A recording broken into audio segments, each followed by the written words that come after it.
What's up, guys? This is another exciting episode of Bearcat's Reviews.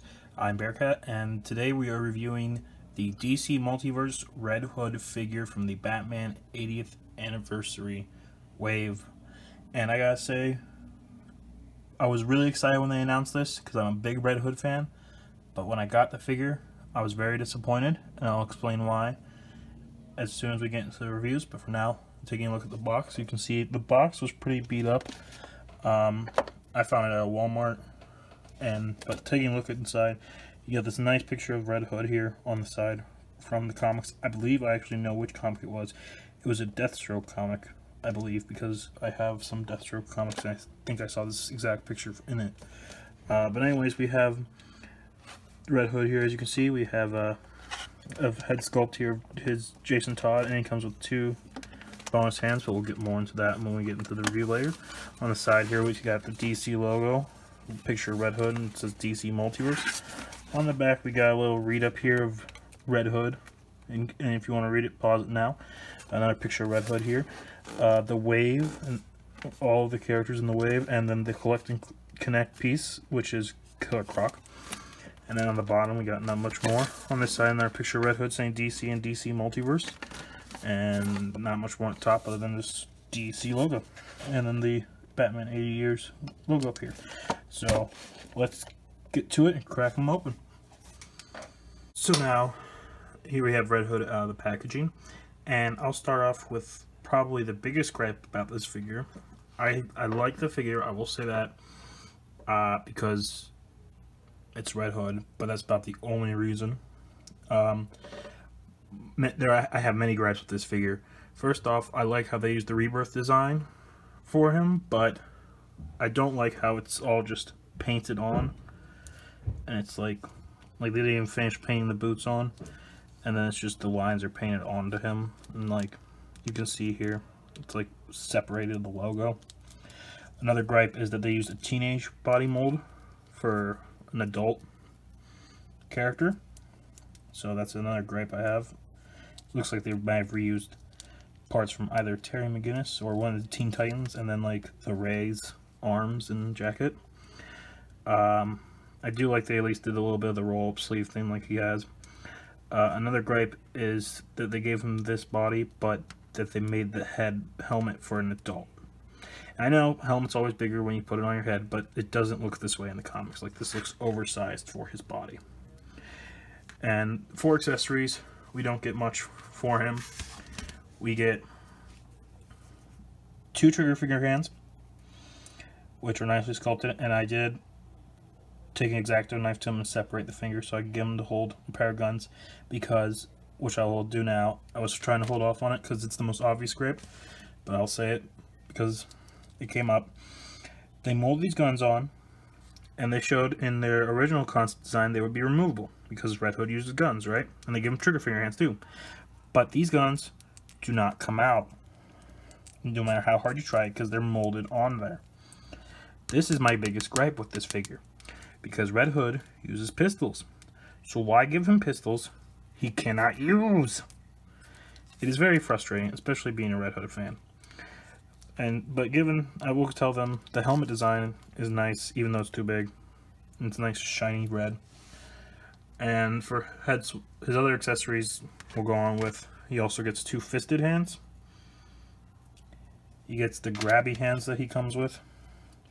And then he gets the Jason Todd head with the little red domino mask, which I will say, when you do the head swap, you pull it off, little ball peg here, and you just pop it on, and then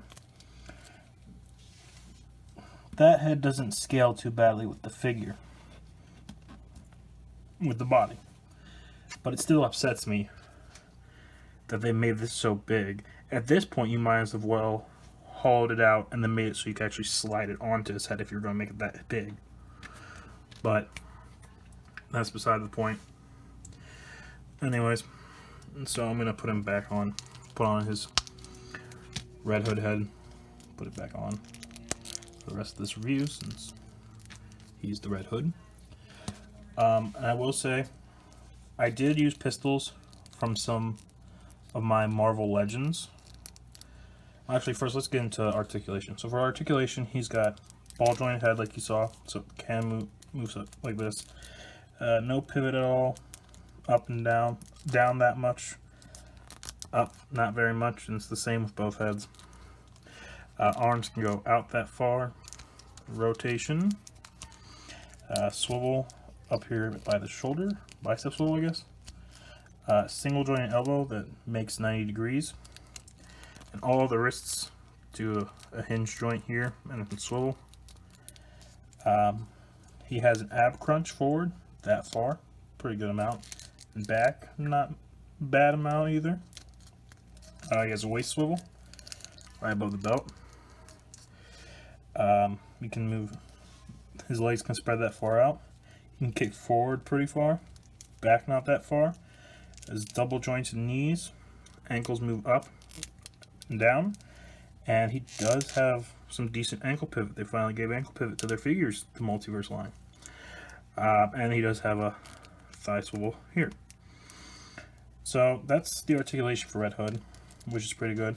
I will say, for those who want to give him pistols, I do recommend, I used these pistols I have from my Marvel Legends of Punisher and Killmonger. I had to, like I said, I had to take an X-Acto knife and separate the finger to make it work, but it does work fairly well once you, it's very hard to do this on camera. There we go. So once you get it in there, it does work fairly well. I will put these in his hands and you will see photos of them, of him holding these after the video. But for now, we're going to move along to the size comparisons. So for size comparisons here, we have the Red Hood standing at just under, standing at just under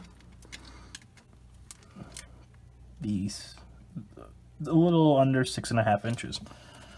And so for our size comparisons, we're going to have him standing up. For a recent DC Multiverse figure, we have him standing next to the Shazam movies, Shazam.